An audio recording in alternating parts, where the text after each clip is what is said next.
mokili ebandaki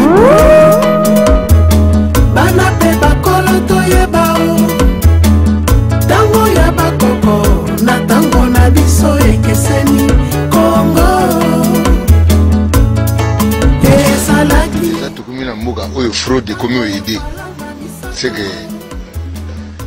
faut tobandela kozala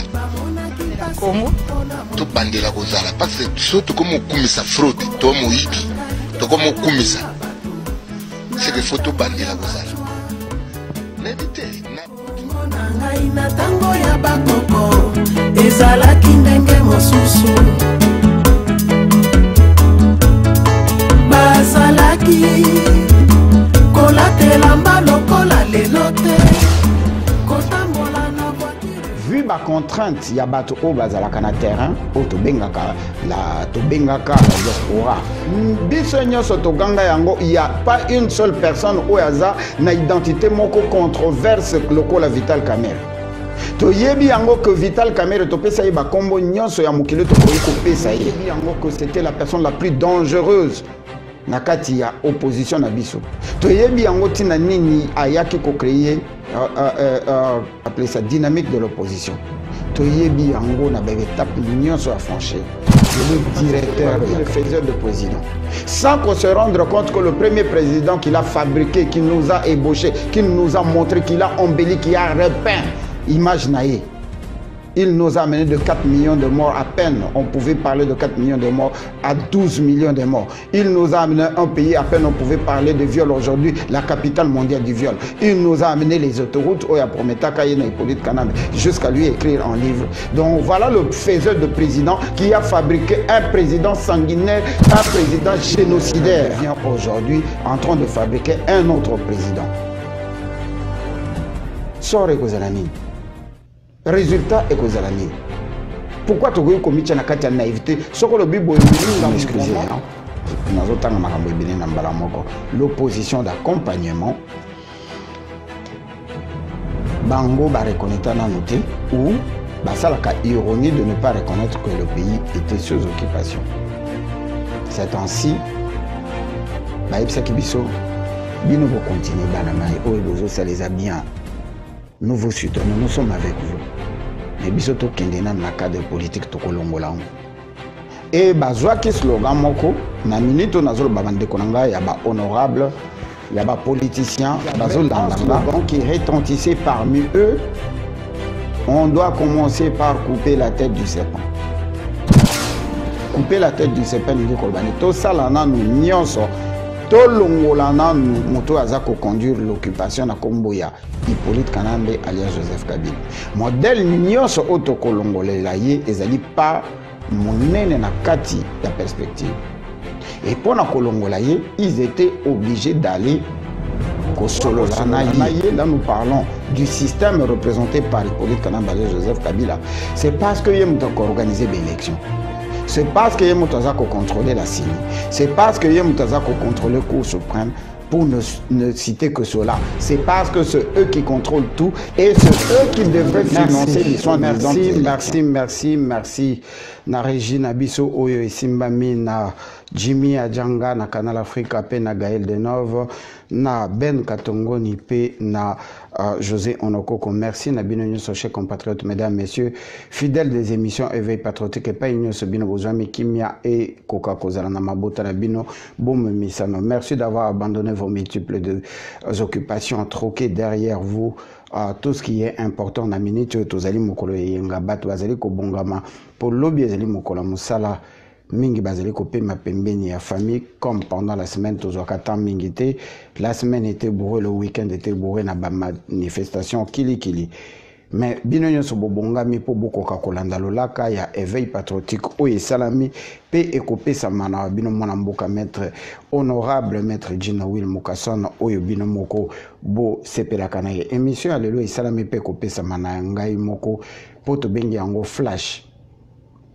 Elingi koloba tobengaka flash tango to décider tokokota penza na modindo ya masolote tokoloba moke oyo ezali sur les réseaux sociaux et en grande partie makambo nini ezali en perspective oyo tokozonga na bino elongo mais malgré ezali flash na kozalanga mon côté na kozala na général bamola bojitu oyo bosi bo message nae akosala la biso analyse du côté politique situation ezali ko kene ndenge nini ngai na ko relever kaka ba grande ligne ya masolo oyo ngai na bino tokosolola mercredi prochain et pas tokokuta na awa na kati éveil patriotique tokomeka kokota na modindo ya ba grande ligne oyo toko fongola lelo na flash oyo na biso na bino tokokende ko respecter ndenge to mesana ba mort na biso elingi koloba ke tokundaka tellement ya trop tozoka ba message ebele o tokoki ko sotete na ba oyo nyonso bazwi likama ya liwa na kati ya libota na bino et pas nyonso bino bozwami tolingaka mingi kotanga yango te simplement parce que tozoka yango tellement ebele que ça paraîtrait injuste ya kotanga basusu tanga basusu te. Donc nous présentons nos condoléances le plus attristé na bande kona biso nyonso oyo bazwi likama ya liwa na kati ya libota na bango pe na ba oyo bazali ko fêter anniversaire na bango mokolo ya lelo to ezalaki hier to ezali ko kende mikolo ezali ko kende liboso lokola mwana na biso ya mwana ya Kondo Rossi Chimanga oyo autaki kokokisa 16 ans si j'ai bonne mémoire et pas wapi to tombelier bien de bonnes choses des souhaits auxquels nous joignons tout l'amour patriotique et paternel lokola azali mwana na biso famille mobimba ya libota ya Rossi to bosa na bino te to kozala kana bino libela c'est qu'on a seko parce que Rossi azali héros parmi ba héros oyo batangisi makila pona tina ya souveraineté ya Congo yango tolobi lelo na titre na biso est-ce que nomination to prestation de serment to passation de pouvoir oyo esalami na mwana mboka Félix Tshisekedi Chilombo quel que soit modèle oyo akomeli wana est-ce que ebimisi biso na kati ya danger oyo ezali kogete la République démocratisée du Congo ezali motuna to mituni et tozali penza ko se fier mingi na oyo ezali koleka na ba réseaux sociaux te tozali ko kende sur la réalité oyo ezali ko se poser que peuple congolais depuis de milliers d'années a tellement abundelaka na kati ya diaspora comme na kati ya Congo pour na souci ya komona que mboka na biso ekoka ko retrouver ne serait-ce que lueur ya eloko to bengaka souveraineté parce que eloko to bengaka colonisation et yaki et pesibiso sont disant indépendance avec les guillemets mais sur l'aspect pratique tozwa penza lipanda yangoti parce que bakoko na biso bakendaka koluka vraiment lipanda te bakendaki koluka souveraineté to bosomi mais étant donné que to salaka makambo nyonso ko se confier na Biblia ya mindele oyo babengi dictionnaire tokendaka na ba définition oyo salami na minoko mindele oyo bango moko bachemo bayebi définition oyo bapesi bino eza mususu mais sur le plan pratique elingi kolobalika mususu ndenge tolobelaka démocratie et t'expliquer yango awa une fois que la démocratie selon les Américains ne s'applique qu'en Afrique où ils demandent le président africain de pouvoir se confirmer na exigence ya ba occidentaux soki osali yango babengi yo démocrate soki osali yango te balobi aza anti démocratique donc azali démocrate te et soki olingi otombola bango yebisa bango koza nationaliste donc les termes qui nous ont fabriqués au batia na dictionnaire et perturba biso po eza minoko na biso te toyebi pe ntina bainventa bamo wana te mais bapratikaka yango kaka na nzoto na biso. Donc lelo tokozala molai mingi te tokomeka kolobela yango tokosala moi parcours moko rapidement c'est-à-dire que ba point haut toko traiter mercredi tokokende ko palper moi moke hein ndenge bandeko ya diaspora bazali koloba oyo balandaki discours ya Félix Tshisekedi bolimbisi parce que santé ezalaki malamu te nazwaki tant personnellement ya kolanda yango mpenza na modindo te balobi pendant discours na ye amentionnaki penza diaspora combattante te alors que le travail abattu par la diaspora combattante est tellement signifiant que Montignon soit coquille ko sauter yango te. La pression qui a été exercée par la diaspora combattante, je ne parle pas de la résistance forcément, je parle de la diaspora combattante, inclut la résistance. Les efforts qui ont été fournis na bana ya mboka sans mandat, sans autorisation, mais par l'amour du Congo, yako bima, yako telema, yako kota babiro, yako beta ba porte, yako ça la pression qui a été exercée auprès de corporations par la diaspora combattante, toutes tendances confondues, la pression qui a été exercée sur eux-mêmes, les politiciens, les honorables que nous sommes, et Wutaki Makasi Mingi na kati ya diaspora. La prise de conscience, moi Mouké, hein, qui n'est pas encore devenu absolu, cette prise de conscience qui a poussé que tout Congolais aujourd'hui, même dans Matanga, même dans Feti, même dans l'anniversaire, même dans Sikanyos, même dans la conférence, même dans Misala, dans Bisso, Masolo Moussousou, Yaba théâtre et la musique, Exalaka, Penza, les sous-soutés, on ne parle que de la République à démocratiser du Congo, c'était les efforts de la diaspora. Soutenu par le miracle de la technologie qu'on appelle les réseaux sociaux, les Congolais ont réellement utilisé les réseaux sociaux pour make up mind, c'est-à-dire retravailler les cerveaux. Il y a des Congolais. Mais qu'est-ce qui a fait que la résistance, comme d'habitude, basé là qu'à chaque fois les politiciens bakuta na un événement moko crucial ba meka ko prononcer un petit mot de reconnaissance sur la lutte abattue par la diaspora combattante et bimarate.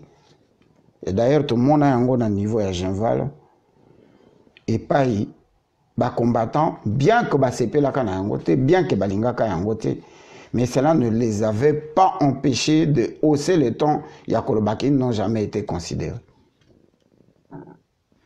Ndenge mokotangu bakei kosala ba réunion oyo tobengaki les accords avant l'accord ya Saint-Sylvestre, les combattants résistants ont graissé les dents que Bazalaka toujours marginalisés, on les appelle pas, on les contacte pas, on les mentionne pas.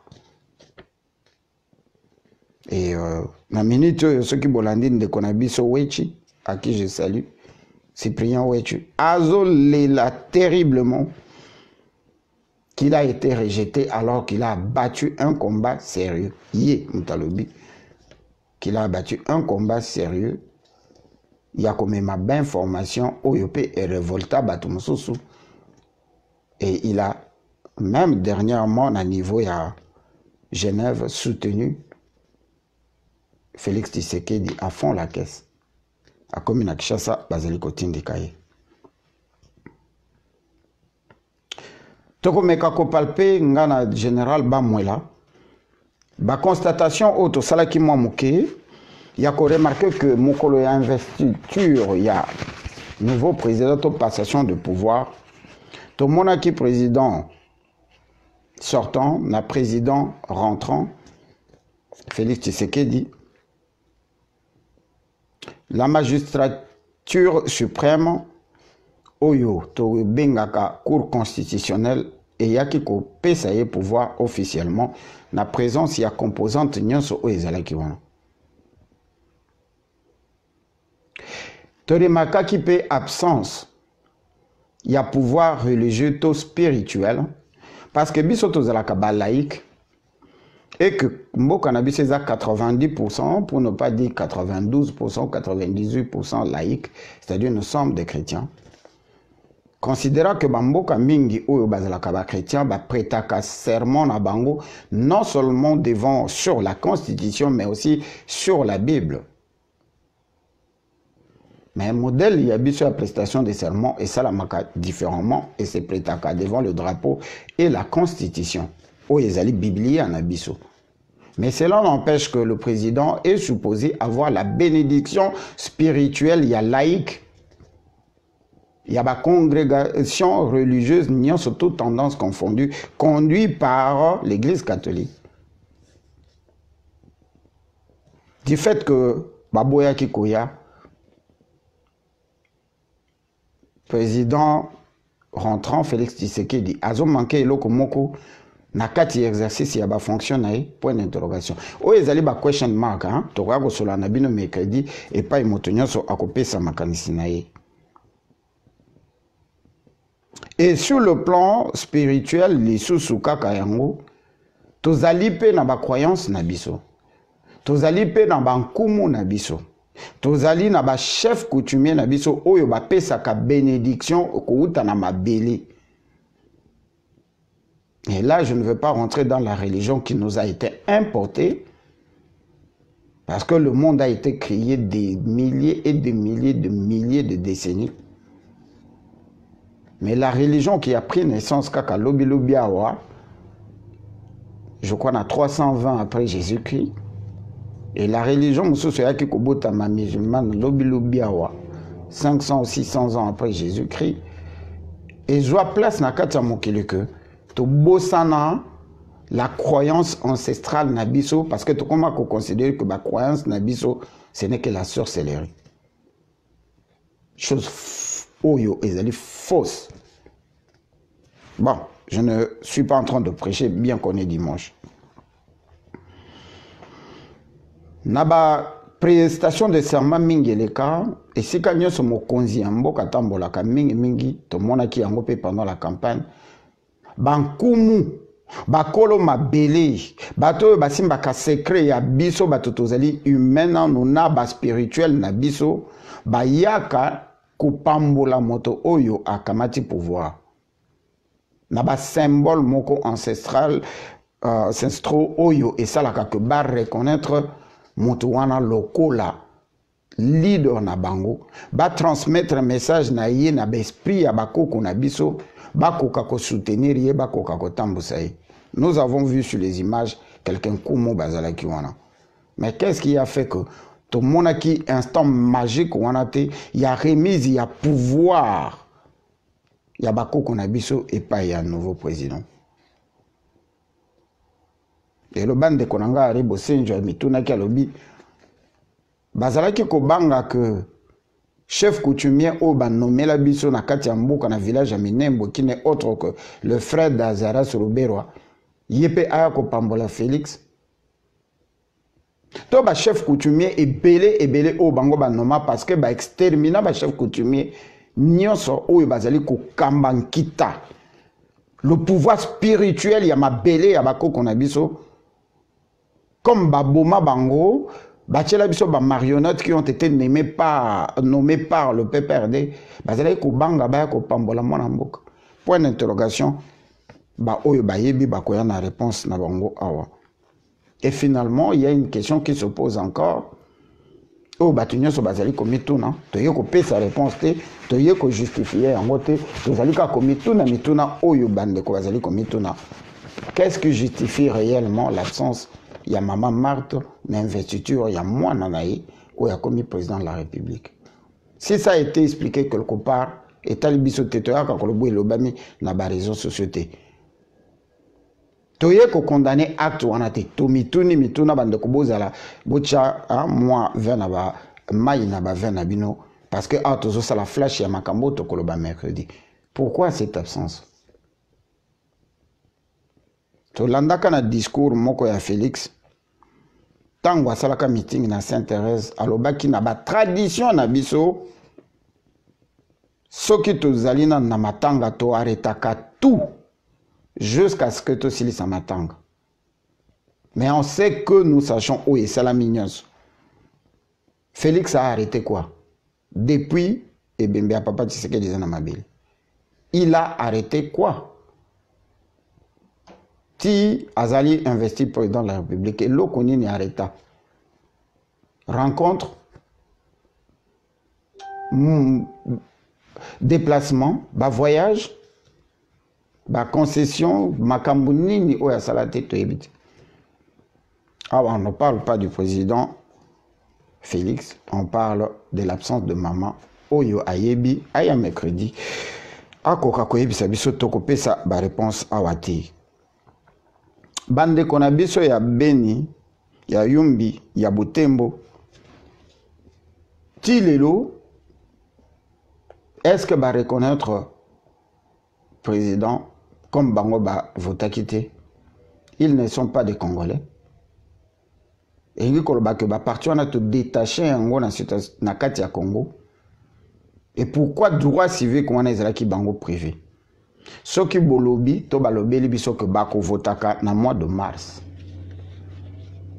Engi koloba ke toko bandela présidentielle. Pour soki bango nyonso na total ou bazali to ibi ba chiffre nyonso touté. Ba voter na bango pona fayulu. Ba bakisi lisusu mitif na likolo déjà élection oyo etamboli mokili mobimba sango ke ba yibi yango ko yiba. Bako changer, bako bandela, to bako salani. Est-ce que ça vaut la peine ya ko sala sous élection wana? To ba parti wana considérant que ba parti wana ezali ba parti ezali ko égorger les secrets ya ba minéraux ya Congo, ba longoli yango déjà na Congo qui ça appartient carrément à l'occupation. Et bato bazo vanda wana ba kutu na droit ko voter té, baza susu ba congolais té. Normalement, tous les élections à Rwanda en 2030, bah qu'on a voté à Rwanda. C'est ça le cas. Point d'interrogation. La réaction, il y a soi-disant communauté internationale. Bah vrai boulawayo, pour permettre une expression. Bah si andumba ou bah bengi la soi-disant communauté internationale. Bah tala kaka intérêt na bango. Na tongo bazali contre na midi ba bengi négociation to solo la na pokwa babalu ki bakomi pour toloba ki yango awate batu ya kosala confiance à tamukete et ça nous l'avons dit, nous l'avions mentionné ici que tant bande qu'on a biso baza kosala ba campagne et que bazali ko compter sur la soi-disant communauté internationale bakozalaka toujours déçu. Ça s'est passé avec Kondo Etienne Tshisekedi qui avait dit nous avons reçu la confiance, c'est-à-dire quoi, le terme qu'il avait utilisé, nous avons reçu le soutien total de la soi-disant communauté internationale et cette fois-ci, nous avons le pouvoir. Toujours yango. Et la même communauté internationale, Oyo, Bisona Katia Lamuka, Tobelelaki, communauté internationale, communauté internationale, communauté internationale, à peine va protester pendant 2 jours, 3 jours, Bangogne se va comme continue dans mes messages et félicitations. Ils ont abandonné. Ils ont compris que comme il y a quelqu'un de signer un contrat d'intérêt nabiso, ils allaient primordial. Ils ont abandonné la course. Qu'est-ce qui se passe? Tokozonganango mercredi, tokokota un peu plus na ba détail, na ba ndekonyo so bazali nabiso awa ilongo.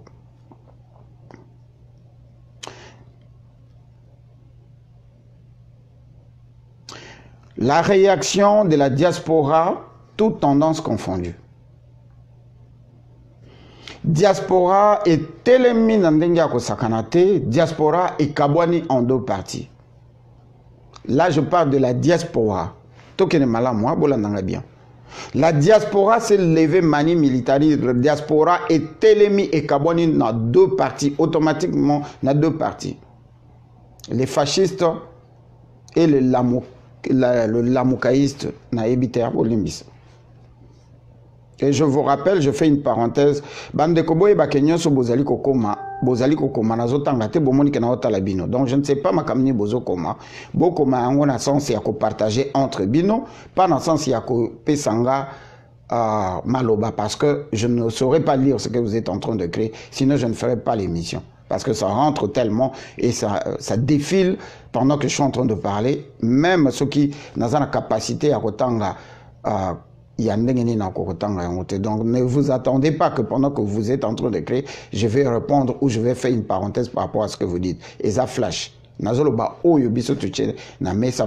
Débattre mercredi.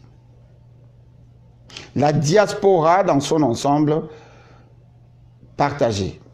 Normal, hein? Parce qu'il y a une différence entre la diaspora combattante et la diaspora de la résistance. Et malheureusement, même la résistance est séparée. C'est-à-dire que les gens qui composent, qui donnent l'apparence de la résistance, bakabwani. Bakabwani ponanini. Bande konabiso, mibale, bazalaki ensemble. Bakei kosa la COP avec l'occupation. Ils nous ont dit pendant 2 mois et 2 mois, si ne pas dire près de 2 ans, que nous n'avons pas d'autres moyens, comme nous n'avons pas d'armes, nous n'avons pas la possibilité, les frontières sont scellées, 7 ou 9 parmi les 9 pays limitrophes, il y a Congo, Bazali, il y a COP, il y a SIAT, Comité international pour l'accompagnement de la transition, où ils pour le Panza Congo. 9, il y a 7, il y a 9 pays limitrophes. Bazali, signé un contrat l'accord de l'Émirat. Kenda ko certifié ko bakisa yango na accord il y a 10 Abeba. Les accords cadres pour na kota la intérêt na bango na kati ya Congo. Ce pays-là ne peuvent pas nous servir des bases arrière pour to koka manduki. Et l'occupation qui est au Congo, dirigée par qui est encore. Hein, l'occupation qui est encore au Congo, dirigée par Hippolyte Kanambela, Joseph Kabila et Azara Souroubewa, contrôle plus ou moins 11, plus ou moins 11 groupes rebelles bien armés jusqu'aux dents. Sur le total, il y a 23 groupes armés identifiés à Nakatia Congo.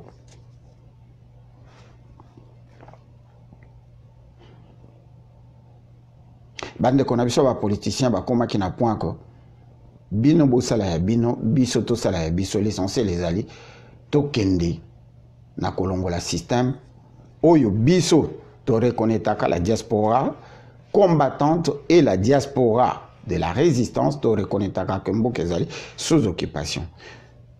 Vu la contrainte, il y a bato au bazalaka na terrain, o to bengaka la diaspora.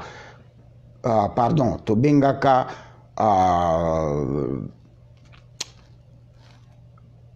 vous m'excusez, hein? L'opposition d'accompagnement,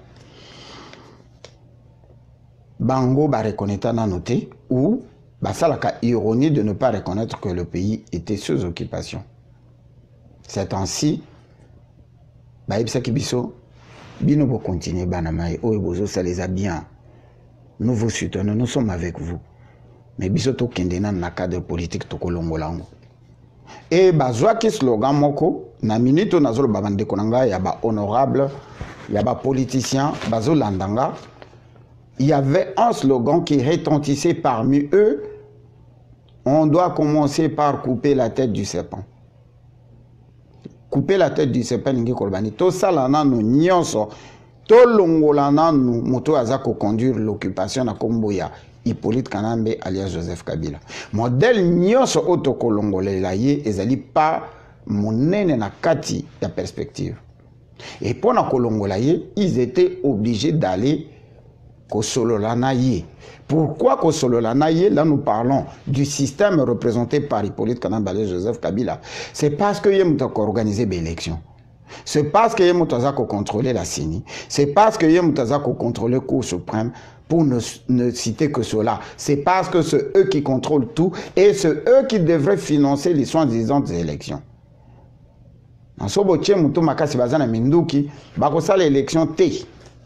Alors pour le faire, ils se sont liés à Bisoba combattants résistants.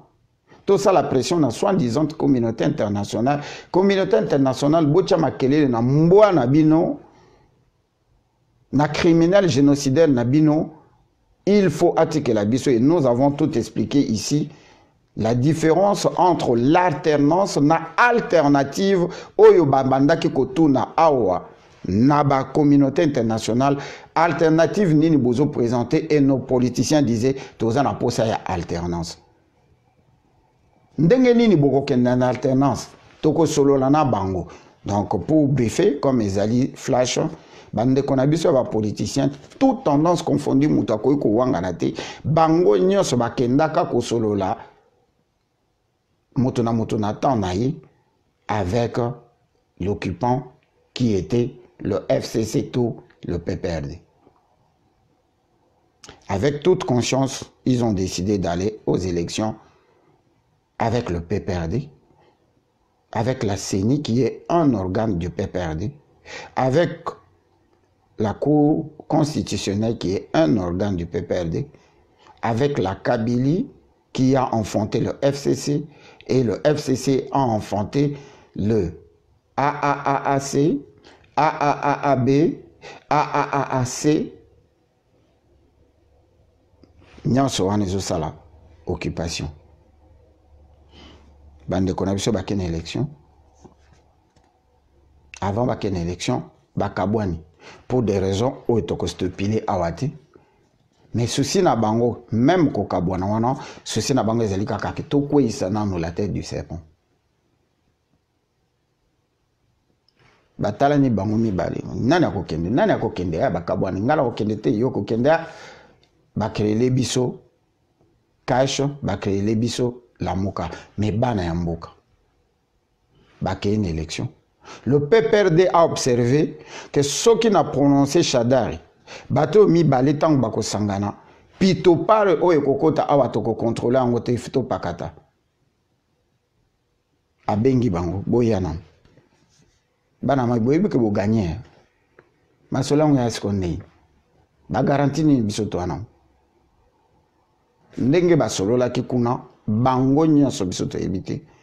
Finalement, comme le PPRD, la machine a triché, machine a prononcé ou a promulgué, la Cour constitutionnelle qui doit confirmer, et la soi-disant communauté internationale, bakangi maboko baotala bo bunda bo silisa, bo meka ko toucher na bentérêt na biso bo sentir. Ah, sentir. Les Américains sont descendus bazotala, ba Russe na East ya Congo, na frontière kuna bazotala, ba Chinois na kati ya terrain bazotala, ba Coréens bazotala, ba Belge ba Français bazotala. Voilà. Tokota na mercredi, tokota na modindo. Et cette position qui devrait être unie et kabwani pour parti moko ba yibi bango élection. Parti Mosusu et frotter ma boucle. Finalement, nous avons coupé la tête du serpent. Ndeko na biso Bemba, ndeko na biso Fayulu, Moïse Katumbi, nation disante communauté internationale. Ils vont s'organiser pour comme la vraie opposition congolaise, qui ne sera pas une opposition d'accompagnement. Parce que le pouvoir est déjà accompagné par le FCC. Hein? Donc Félix, il travaille avec le FCC. Ils étaient là tous, bon, mon Akibango, dans la parade, que j'ai oublié de mentionner, comme je suis en train d'aller un peu plus rapide, tant aux Akoloba. Oh, yo, Toroti, que l'angon de Koba, moi là. Tout mon acquis, bande qu'on a fondé les parenthèses, tout mon acquis présence, je suis allé un peu trop vite dans la besogne. Tout mon acquis présence, il y a Mapinga, là où j'ai cité la majorité, la religion, le spiritualisme, la famille. Il y avait aussi l'armée. L'armée était aussi représentée dans son ensemble. Tout mon acquis armée de terre, armée de l'air, la police et les Marines, armée de mer, on a habité sur les Alaka. Mais pourquoi ba parade qui pourquoi ba sala qui parade na remise ya ba symbole ya armée pe soutien na mon président de ko ba mo la ko meka ko palper yango poye aibe makambo ya mapinga mwa mingi. Alors bande ko na biso oyo batikali na la muka ba ko constituer siko la vraie opposition congolaise. Ensemble na ba résistants, combattants, résistants, patriotes oyo ba considérer que le combat n'est pas fini, ça vient juste de commencer. Ça vient juste de commencer, c'est-à-dire que aux unions sont ça là, tout considérant qu'on les sauter.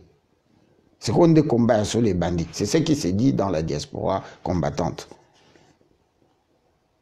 C'est qu'on bande couronne, bako koma ba combattant na quatre esprits na bango pour faire la vraie résistance contre l'occupation qui est à moitié assommé, to bakosala yangote, to komi na guerre mususu ya sika o tozongi na 2011 vérité des jours.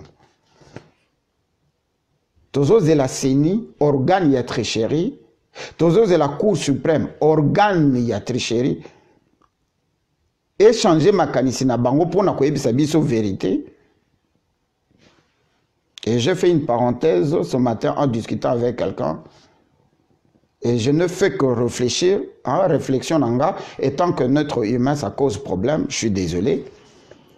que na 2011 tokende ko la de vérité des jours to bima awa 2011 2012 2013 to bima na ba balabala to côté là on a ba cacho vérité des jours.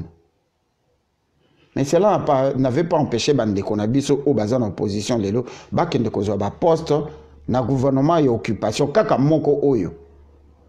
Donc vérité à 2011, vérité des urnes il y a 2011 ne valent rien. La vraie vérité des jeunes point d'interrogation. Bande kobo zwangala malobate. Je ne fais que me poser des questions. Si ko combat na biso ezali ko kende ko se transformer na combat ya vérité des jeunes to na combat ya ko bundela occupation oyo to katika ka motu ya nyoka ya mitumi sato. Donc atikal na mitumi balé qui est le Rwanda et le Burundi qui est encore là. Paul Kagame na Museveni, le grand maître Museveni qui est encore là, et Azara Suruberwa qui est encore au Congo. Bon, mon aki photo, tokoche la bino na version YouTube, tango Félix Azope Sabatumbote, Azara Suruberwa Zalaika. Bon, mon photo non? Moi to chango ezate poto na Facebook. So to alaki na YouTube to ngai ko chango. Azo observer, acheli boko boy. Et nous composons avec ça. Ce que biso combat na biso et comment combat ya vérité des jeunes vérité ngo tozo senga ngwe pa nani. Et loko ni nganga ni na ibisi biso que seni et ko changer makanisi na yango pour et prononcer na faveur na biso pour combien des années to ko bundela yango. To ko tikala to sangana na batu o to bengi au cash qu'on fasse la vraie résistance qui va impliquer les armes pour tout bundisa, tout bouter dehors l'occupation où est kangamina na simande konabiso. Question mark. Toujours qu'elle est bien. Pona basusu te. Question mark yango. Liboso na kende ko continuer na ba point oyo. Oyo nazali kolobalelo na koluka ko kamatana nonde kona biso général Bamwela na ye ameka ko bakisa mwa moke na oyo na soulever awa na oyo tokoloba mercredi bolimbisi na oyo nyonso toyuti koloba awa tokokende ko kamata général Bamwela akotisa biso na aspect politique ba grande ligne nini oyo toko développer na ye. Patriotique Ngonga Ekoki ezali ko bomamboka tokei epai na général Bamwela Bojeto mon général Losako epai na yo Losako ndeko chino pe Losako na baibazwi libako ya kolanda biso moko na yenga lelo poete na kobeta mwa poketo flash oyo ya maye tokoya ku kabola moko na misato bana somi ya ekola Kongo bolandi ndenge ndeko chino asili koloba na kotelema mwa mingi ya koloba ete omoni biso na mboka oya biso ezala na discours ya investiture ya ndeko Félix Tshilombo Tshisekedi mentionaki yango pona kotanga kombo na kondo Maréchal Mobutu Sese Seko na pene ya kombo yo atiaki eloko oyo moto ya bundelaki makasi c'est l'unité. Tokoki koyeba ba région mais tozalaki ba régionaliste te toloba lokola ba tribaliste oyo tozalaki ko s'identifier na ba tribu. Omoni kondo Maréchal abundaki mwa mingi esiko wana yango toza kobenga na babande ko ba biso oyo bamonoki te mboka ezalaka na problème politique esengeleki ko sikola yango na nzela na maponami to na bamasolo botamata vino na bino botiango mai po ete discours oyo ya campagne esengeli etika esika na discours ya ba programme ya ba orientation ndenge nini bolingi bokumbela mboka na sasa hivi kasi soki toza kotala na mwa bongo mosika baoyo batanga cours moko babengaka logique ya babiloko mosusu na logique babengaka syllogisme.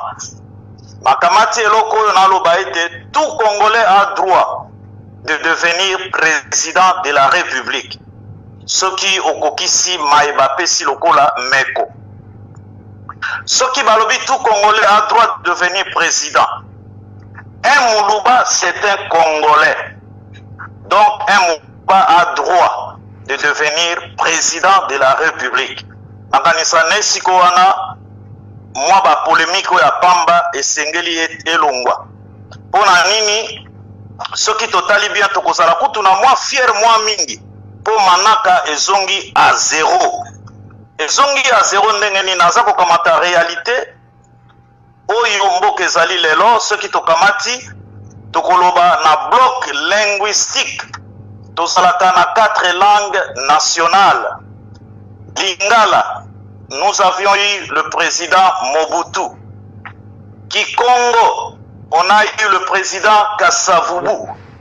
Swahilophone, to Swahili, Tozwa Kinkondo, Mose Kabila, donc marié bango na entre parenthèses alias Kabila, soi-disant Mwana Waye. Na lelo na bloc Chiluba to Kiluba to Kamati Félix Chilombo, c'est-à-dire to Kolobanini na mino komia biso o ezali mine tozwi deja bakonzi ya mboka na kanisa eloko ezangaka ezalaki bandeko moko abima na Kasai po ete maye oyo tolobi esila kokokisama na kanisa baye baza kolanda biso na boke bindende kokina lobi na tango oyo président Félix Tshisekedi akamati ngwende na lokumu ya mboka. Bon, je ne sais pas vraiment nandenge salemaki omoni bandeko soki toza koloba. Nous on ne vient pas ici par exemple to koma soi-disant ba opposant na nyonso te. Toza kolakisa mwa bilembo. Na logique ya masolo ndenge ezaleki. Tango président ba proclamer na cour constitutionnelle président Félix Chilombo, automatiquement, UDPS, parce que c'est un parti bien organisé, où il vendit 39 ans à peu près dans l'opposition. Donc, ils allaient parti bien structuré, basé dans le biloko nyonso na kanisa et fonctionnaka nandenga alam. Et là, on est sengele kiko salema. L'UDPS, par leur président, Oyazali Nanou, Nakanisa Ndenge Constitution, peut Amboka Nakanisa Mikolomisa Kolanda, Nakokomana Nesikana Natia, entre parenthèses. L'UDPS devait envoyer équipe nae ya protocole. Balingaki Kosala Elongo na protocole d'État, Ndenge Nini, Milulu et Koki Kosalema. Yango Bomoni pe ata gilet par balle yo président Alataki. Elingaki kosalema ete na avant ba cérémonie balingaki ba meka ezali nini oyo balatisaki ezalaki penza tai na ete omoni aza moto monene yango mwa koko se salemaki wa ya mibale tango protocole ayekei yango nde kokaki kosala babiloko wana nazonga mwasi mamoke ya koloba boye est-ce que parti na biso na monene UDPS na ba structure oyo ya bino tango bozaka nakanisa bozali na secrétariat Ouezaka ya défense na kati na nini lelo soki ba bolala ki pongi balamuki IDPS azu pouvoir. Je crois eza eloko kaka siko pe IDPS mbalamoko na minute ekolanda akobimisa gouvernement. Donc bozali na bato ya bino ya bilamba makasi oyo bazali prévu na kati na parti. Eloko nini ngaki ko salema. Bato wana tango bako participer na nini président Félix Tshisekedi na ndenge ezalaki moto alingaki akoma liboso ezalaki Kanambe yende moto akoyamba président oyo alia kokoto na lokumu soki amoyambi amovandisi tango passation ya ba symbole ya bokonzi esilaki kosalema le président Félix Chilombo akomaki président de la République à démocratiser du Congo. Automatiquement, il devient à ce titre le chef suprême des armées. Boyoka ki babeti mwa mandu ki babeta ka mwana ilembo babeta ka je crois ka mwa 6 to 8 na yoka ki babeti pe na moni na soda ondenga za ko bundana po aboma mwa moto ngo alokoti mwa kasa za ko bambali ko na moto esengele ki tango ba biloko esili esengele ki nini armée lokola koma ki chef des armées armée sengele ki ele kaliboso na ye epesa ye biloko bia ye mais na ye bite poni basala ki yango te soki ezalaki pona nini ngai wana nasi koyeba te na ye na eloko mosusu na point mosusu o ezali ya monene ndenge ndeko Djilo alobi na mwa mituna oyo atuni alobi après l'investiture de Félix comme président de la République le Congo s'est-il éloigné du danger. Nakanisa na mwa mikolo mizali koya peut-être eloko ekoki kosalema ekozala ba conflit d'intérêt. Conflit merci mingi babetaka 21 coups 21 coups ya nini ndenge ezalaki wana me wana nayokaki babetaki ekomaki ata 21 te bandeko bana somi ya ekolo ya conflit d'intérêt koki koya na ndenge nini bomoni parti na biso oyo ya monene UDPS c'est un parti politique oyo esali 39 ans na opposition. Ce parti voyait comment les gens qui étaient en face, c'est-à-dire Bato Azaki na pouvoir, Kobandana Kondo Maréchal, Koyana Mouze Kabila, pe Koyana Mwana, pe Kokita Sika. Bazalaki comment ndenge zaïk ko salem. Et je crois ce parti azali na ba élite intellectuelle moko ya vraiment pas de remise à question.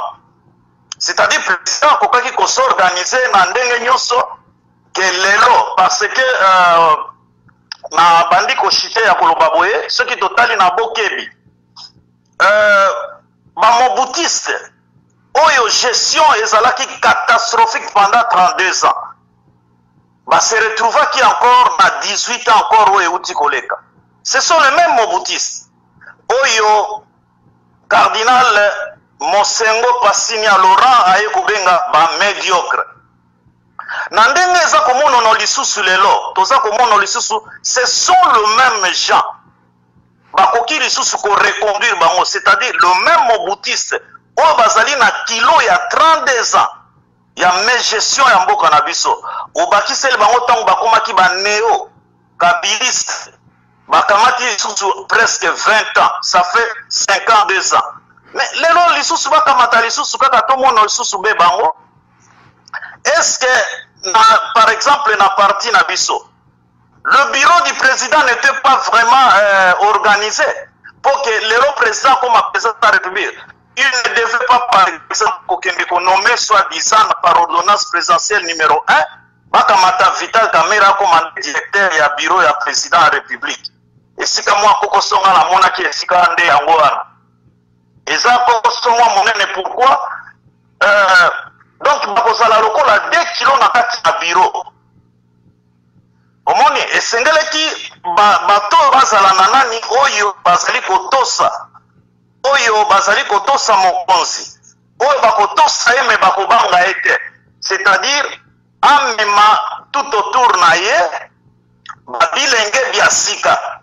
Ba oyo bazali na bwanya, ba oyo bazali na makanisi ya komema mboka liboso. Mais toutefois, il pouvait même nenge balobaka mokolo soki leki azali mokolo azaka mwa pene batsaka mokolo te lokola mobuta lobaka o babengaka retour te mais recours akoki kosala mwa système ya recours ko recourir na baye oyo ya amoni ke bazali bachevronné na politique po ete bayeba biso ba oyo ya sengeleki atia na esika wana bakoki kotunaka bato.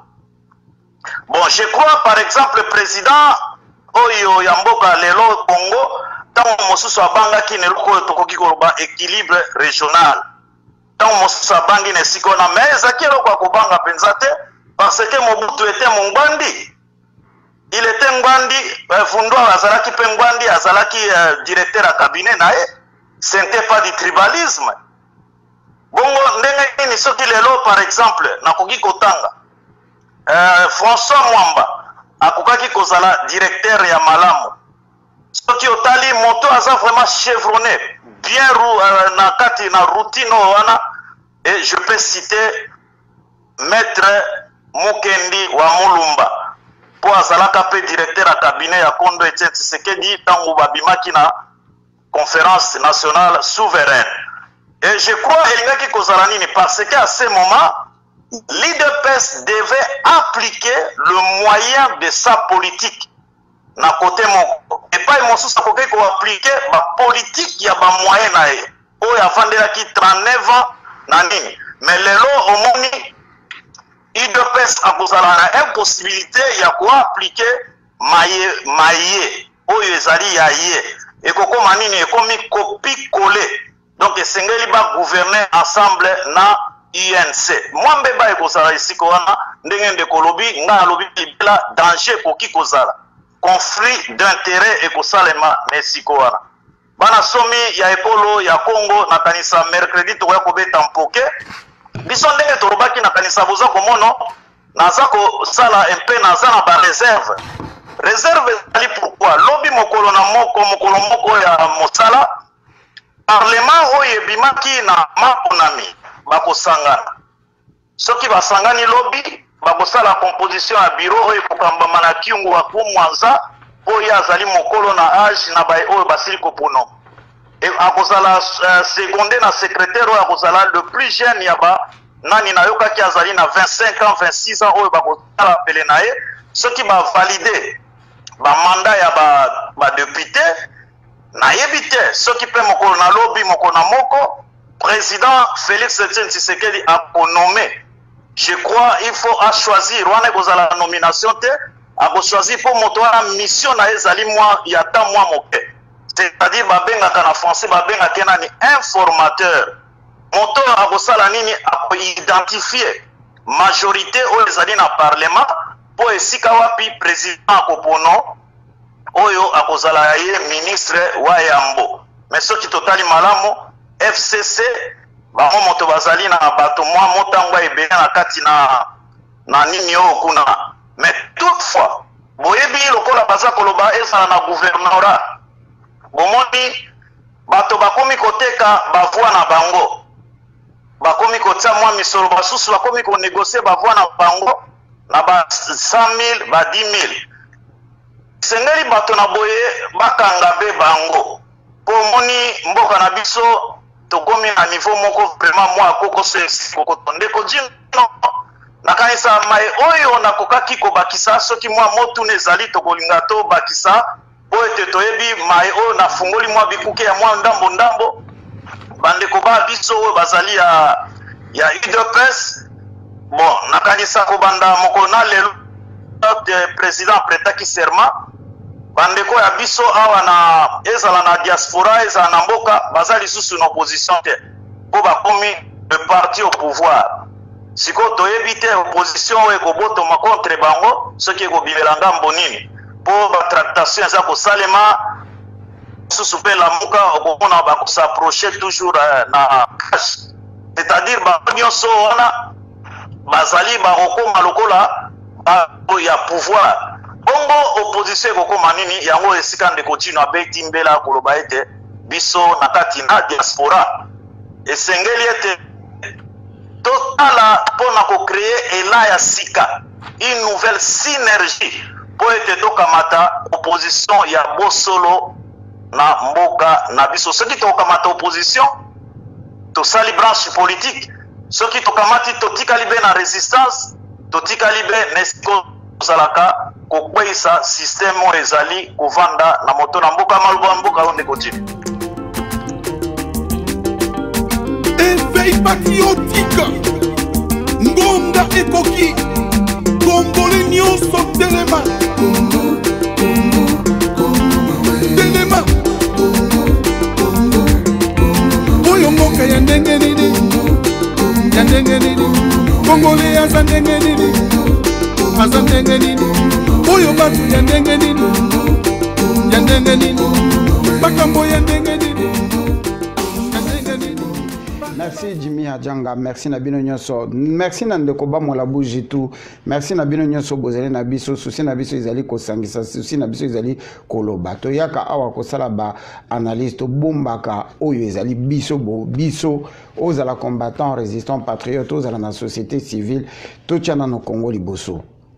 Nanyoso Ndekoba Mola Lobby, ezani ne loko moko o na ko mentionné oyo ngai moko na bengi triangle de Bermude. Bermude ezali coin moko na sud d'Amérique ezalaka na ba tourbillon esalamaka nulle part d'autre dans le monde. Tourbillon ya ko sakanate alors que esalamaka na triangle moko oyo ezali na ba île ya kitoko oyo batu nyonso balukaka ko visiter les États-Unis d'Amérique, mais ezali passage moko ya risque. Tourbillon wana et kweyisa ba avion bokende kotanga le triangle de Bermude ya modèle nyonso ekota ebunga emona na pete balokota même pas épave. Mais toza na kati ya triangle moko oyo nalingi nakende ko mentionner.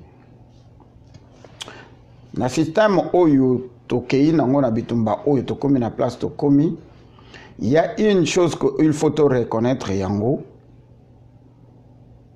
Sans que ça la ndenge bato mususu bazali ko sala o bazali ko betela Hippolyte Kanambe maboko bazali ko betela Museveni Kagame maboko, les criminels d'hier. Esna lobaki yango ke nga pasi nanga nazomona que assassin criminel génocideur wa bumi bino bambula na bambula bo blanchir ye pone loko eza ko appartenir bino. Ngi koloba que le Congo tel que ezali mboka moko ezali ki ko mériter que mokolo moko qui y ait des élections transparentes et démocratiques et salamana kati ya Congo. Et loin d'être démocratique et transparente élection oui ko salamana Congo. Loin, beaucoup plus loin. Pour eza yango te, eza inclusive te, ezali démocratique te, ezali transparente te. Mais ezali élection o esalami na sima ya grande mafia, ya coopération pe ba dialogue o esalami pour na koluka ko protéger les criminels génocidaires et les sanguinaires. Oyo ba soumettre le peuple na biso na ba traitement inhumain dégradant de toutes sortes. Ba arrestation arbitraire na ba assassinat nyoso esalami. Koko misamboka na biso cimetière. Ba disparition ya bato. Ba prison kili lelo toye ko découvrir que quand on nous parlait de 10-15 morts na Yumbi, aujourd'hui on nous parle de près de 80 fausses communes. Toyibite na chaque fausse commune on a bato bazali combien? L'extermination n'a pas encore fini et ezali ko continue bande konabiso bazali toujours kokufa. Chers compatriotes, mesdames, messieurs, batu oyo ya mayele oyo ba utiliser mayele mbango d'une manière diabolique, ba micha bango nyonso y compris la soi-disant communauté internationale au bazali kozwa 5,6 millions de dollars par an et pas Hippolyte Kanambe, je précise 5,6 millions pour na lobbying na ye to démontrer yango awa avec BGR a ko rejeté yango moko ya na boseni kombo ya juif yango oyo asalaka na Hippolyte Kanambe bino boyebi kombo na ye a été négocié pour la lobbying oyo ba signé avec Mr. Bob et comme par hasard Mr. Bob azali camarade ya président Trump yemta signé deal oyo 5,6 millions de dollars. Et ils ont décidé, avec notre opposition, toutes tendances confondues, Bakokako, pardonner Hippolyte Kanambe. C'est-à-dire quoi? Bakangaete, Bamobomate, mais après ça, Asalisa o Babengi, alternance moko pacifique. C'est une question, Zali, o Batunyo Sobazali comme étonnant. Alternance pacifique. Nassima, il y a qu'au gracier un génocidaire, un criminel. C'est vrai, on ne peut pas nier ça. Na histoire ya Congo, na histoire du monde, na histoire autozo comme la République démocratisée du Congo, une chose est certaine, notre pays kolongolate. C'est la toute première fois depuis Bissonnion Sotobotami, je parle de moi en commençant, sauf Mikolo Obazeli Nabiso, Oyababotami avant 1960. C'est la toute première fois dans le Congo, où il y a après indépendance, toujours alternance, où il y a président sortant, Azali ko welcome le président arrivant. C'est normal, c'est la toute première fois. Mais modèle oyo nini to komeni na yango kaka bato oyo bamwela tangia wa les anciens mobutistes ba Touré oyo bazalaki hein na futur antérieur oyo bazalaki na lobi awa pe oyo bazali batikali lisusu pembeni ya mwana mboka Félix po ba clean up pour ba penser, pour ba sokola Hippolyte Kanambe. Topé ça y est, a crédit wana que c'est le meilleur président qui n'a jamais existé, un criminel de son rang, a eu bénéfice y a qu'on mérité et l'oko wana alors que nous, les Congolais, nous, la résistance, nous les combattants patriotes, nous le vrai Congolais, on avait dans la tête que ce qui toquait dans soulèvement populaire na ibite ngai sa maneli potoseli yangote kaka bande konabiso wana ya ba politiciens y compris ndamu na biso oyo tolinga ki tokende ko tia le boko tolinga ki to mais ma transition il y a 2 ans avec Mukwege, tout avec Ekofo, tout avec le docteur Mukwege, tout avec cardinal Mosengo bakoka kome ma transition oyo les vraies élections pacifiques, les vraies élections inclusives, les vraies élections démocratiques avec alternance ya kitoko oyo lelo tonga kitoko ma livre sur passation de pouvoir moko crédible et ça la mi bongote sikoto komi ko sokola un criminel, un génocidaire, un assassin, un bandit de premier rang, to komi ko sokolaye, to komi ko applaudir, to komi ko komisaye. Vraiment? Bande ko bobosani ebele ya ba mort na biso bazo kende gratuitement. Nani a ko venger bango? Nani a ko memela bango justice? Mais nakati wana parenthèse moko ezali. Tout flatteur vit aux dépens de celui qui l'écoute.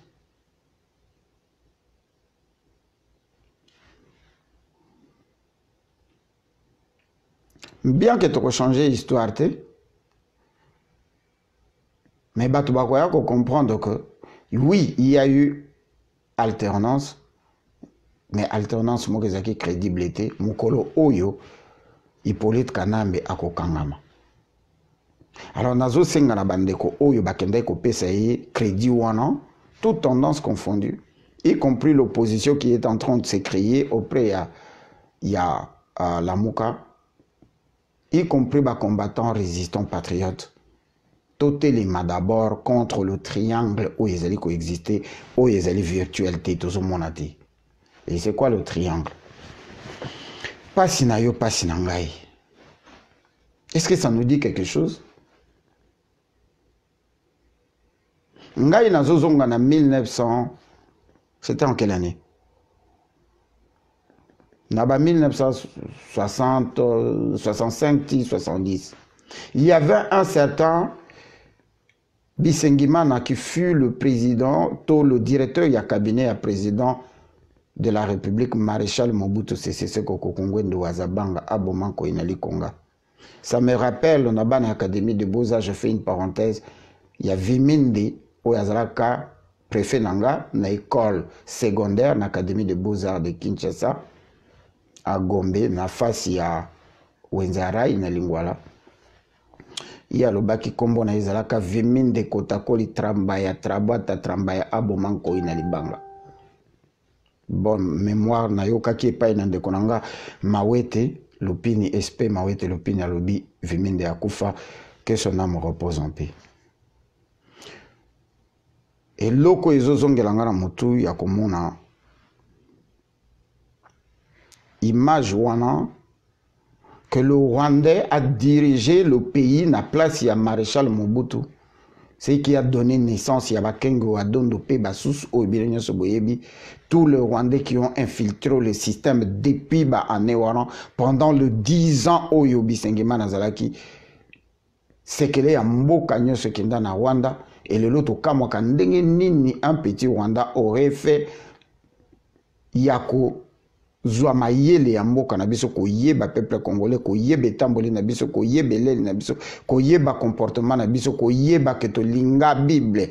Alléluia, amen. Nzamba ko sala ko zongisa mabe na mabete nyonso tutika na maboko anza ndenge nini bayeba ki po bakoma na point azara surubero pasteur Oniga, pasteur Makenga, pasteur Kundabatware, pasteur Ngoimulunda, pasteur le pauvre Malumalo que son âme repose en enfer, pasteur Corneille Nanga, pasteur Marini, pasteur, tous ces gens-là sont de pasteurs pour nanini pour bayekola kindenge nini yakola li sa peuple boza na kondima kozong sa mabe na mabete nyonso sala makana Congo eza volonté nzambe Kabila azali appelé de Dieu azali wana par hasard te eza volonté nzambe. Voilà, bah là lisi biso pongi anesthésie bah tout ba bisongo kotuba. Mais c'est pas ça qui est important na ko sala flash. Mais conclusion ngé feza la boy. Biso nyonso toganga yango, il y a pas une seule personne au hasard na identité moko controverse lokola Vital Kamerhe. To yebi yango que Vital Kamerhe to pesa ba kombo nyonso ya mukile to koyi ko pesa yi. To yebi yango que c'était la personne la plus dangereuse na kati ya opposition na biso. To yebi yango tina nini ayaki ko créer comment on l'appelait ça, dynamique de l'opposition. To yebi yango na ba étape nyonso à franchir. Le directeur et cabinet. Bande Kobasepeli Balobi le faiseur de président. Sans qu'on se rende compte que le premier président qu'il a fabriqué, qu'il nous a ébauché, qu'il nous a montré, qu'il a embelli, qu'il a repeint, image naïe. Il nous a amené de 4 millions de morts à peine. On pouvait parler de 4 millions de morts à 12 millions de morts. Il nous a amené un pays à peine on pouvait parler de viol aujourd'hui, la capitale mondiale du viol. Il nous a amené les autoroutes, Oya Prometa Kayena Hippolyte Kanambe, jusqu'à lui écrire un livre. Donc voilà le faiseur de président qui a fabriqué un président sanguinaire, un président génocidaire. Et qui devient aujourd'hui en train de fabriquer un autre président. Sort et cause à la nini. Résultat et cause à la nini. Pourquoi tu as commis na kati naïveté? Ce que le Bible est un mouvement. Est-ce que tu as monaté? Qui a amené Ndekonabiso Félix et pas Hippolyte Kanambe dans la négociation? On ne l'avait pas dit ici. Jour Bayambi, le 6, je crois le 5 ou le 6, Oyo Bayambaka Vital Kamerhe n'a que Dorsé. Avant Bayamba Fayoulou n'a que Dorsé. On n'avait pas dit ça ici. Ce n'est pas l'histoire. Na kati ya triangle de Bermude de Toza, na pas sinayo pas sinanga. Ba détaché Vital Kamerhe, atikal na kati ya pas sinayo pas sinanga ba collé na président Félix. Ba kamati pas sinayo pas sinangai Moïse Katumbi ba collé na sima ya ndeko na biso Madidi. Martin Fayulu. Les trois composants tout maintenant, Bangonyo surtout, tu as perdu. Il y a une différence entre Oyo Bazu pouvoir na Oyo Batikal en opposition. Boye bisanga rencontre nini Oyo Bangonyo so bazalati. Boye bisanga deal nini Oyo basala Bangonyo so bazalate à part bambiloko ya biza bani ezalaki commencement ya oyo tozo vivre natuna yango awa. Est-ce que vous pouvez nous dire eloko nini? Est-ce que vous pouvez nous dire critère nini esala que ba pour na Félix président ya rassemblement? Tout de suite aux réponse nango. Donc le pouvoir que nous avons aujourd'hui avait été négocié avec la cour de tout le monde qui s'appelle opposant na kati ya Congo. Pour les gens ils connaissent le secret.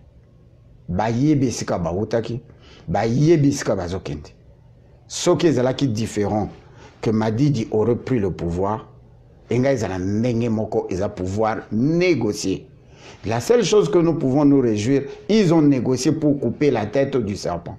Bandeko soko bominyoka, aza tellement munene, au katiye motu, nzoto na yeti kala kezo continue kobina. Soko ba yebisio simba nzoto wana, il faut zala militaire lokola ba mwela po simba.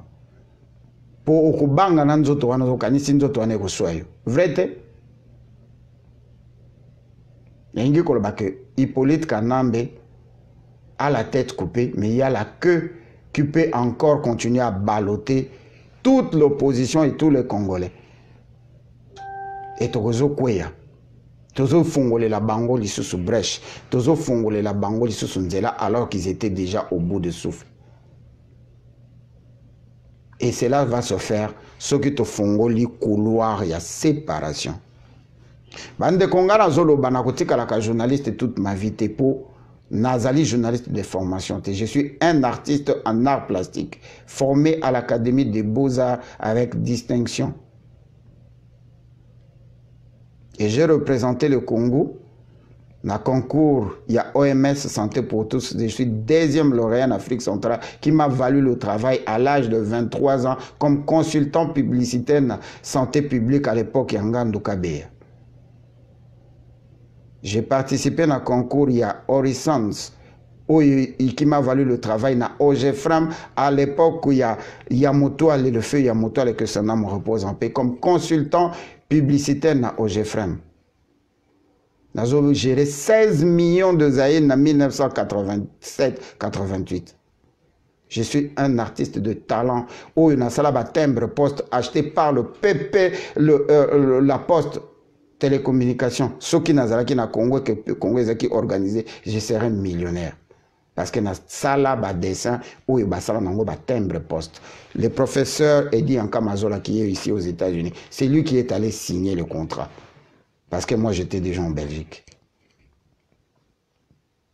Mosala oyo tozo ya koloba ezali parce que tolingaka mboka tellement makasi qu'il fallait apporter sa contribution na kokoma histoire ya mboka na biso.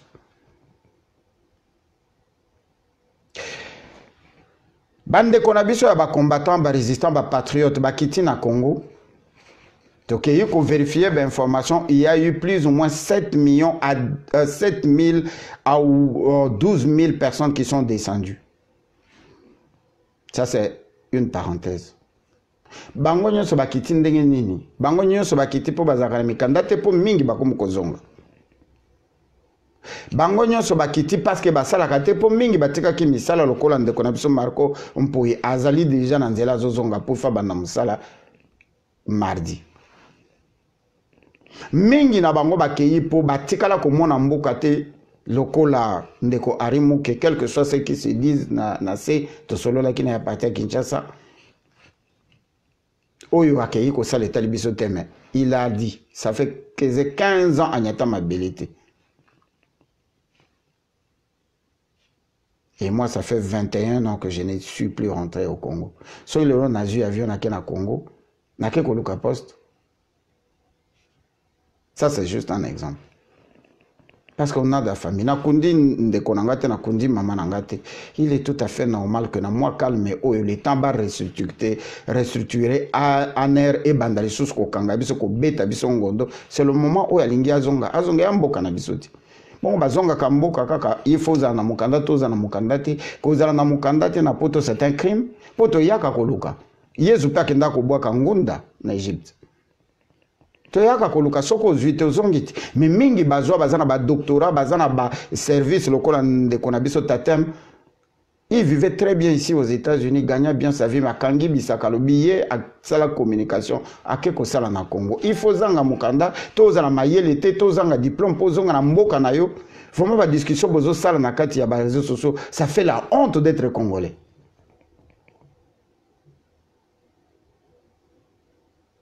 Nako kende ko ceux qui sawana poser la question mark, toko kakoye bako ba fissure au bisomo toza ko pasola. L'ennemi qui est déjà presque affaibli, au Babengi Hippolyte Kanamba Joseph Kabila na système naï, bien que Bazali na même mise makasi na ba papier oyo bango ba signa oyo biso to yebite, mais soki to fongoli bango brèche wana to fongoli bango couloir wana bazonga en force ils vont nous exterminer terriblement. Parce que place au Tokyo qu'on vend des places moko fragiles. Nangina banda ko prédire o ko ya lobité, mais toza na danger. Et que ceux qui biso moko to fongoli brèche, il y a division, il y a séparation. Et que ceux qui combattent na biso comme combat, il y a vérité des urnes au toza ko kende ko senga na seni qui est un organe de l'occupation, c'est que tozali na eloko mususu na place à cerveau na moto. C'est question to sangana, c'est que to se reconstruire, to se réformer. Ba oyo ba loba bazali ba vrai résistant bo sala to sala la vraie résistance ezala kaka médiatique te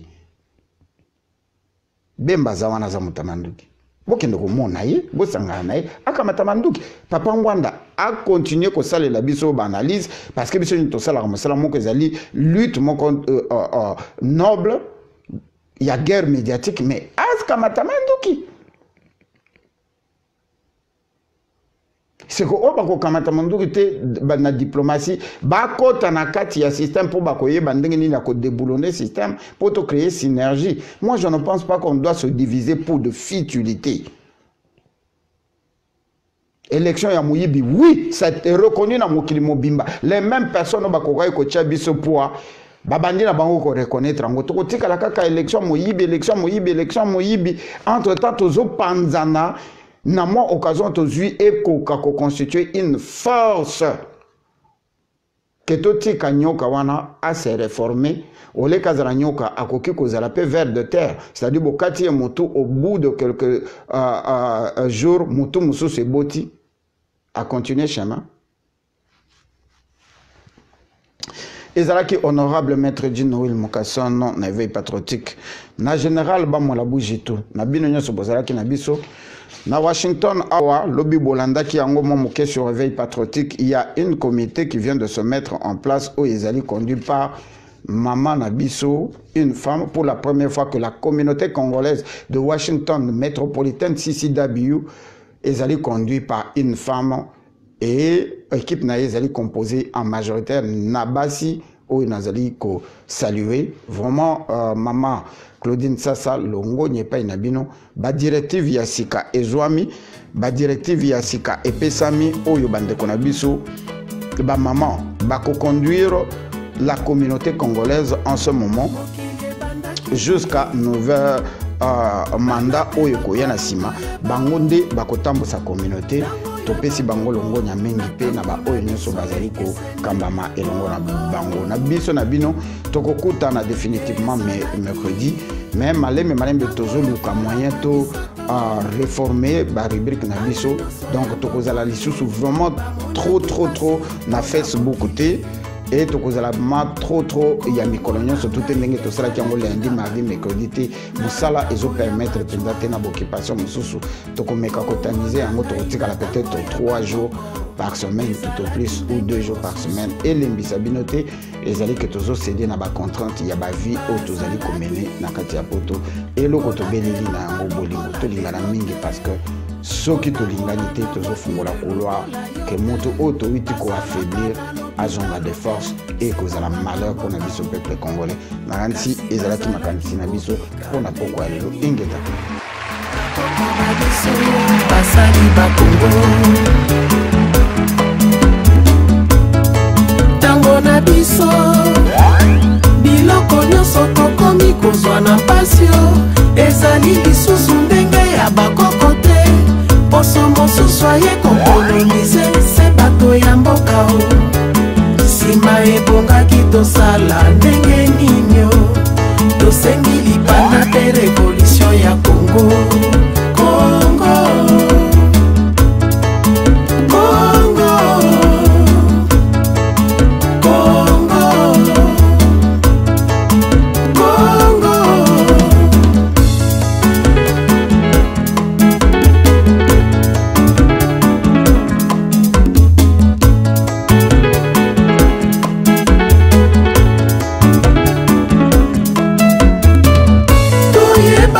sala tobongisa Congo yomboka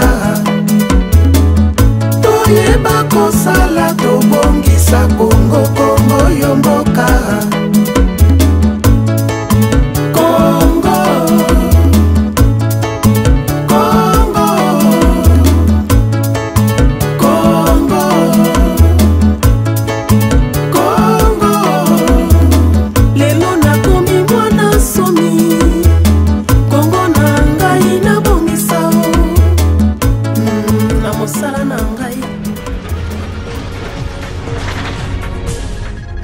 Éveil patriotique.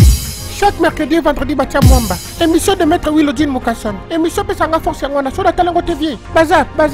Oh, mais cassé bandat. Mais il y a quand même quelque chose, Moukeba. N'a pas de botika la laxa. N'a pas de relié à Teti Congo et à la libérer. Boti langue émission éveil patriotique et banda. Oui, monsieur Banda. Dino Will Mukasson, c'est la mission, mais son poste, on l'a dit Moukeba, Tourla là. Éveil patriotique, le pays d'abord.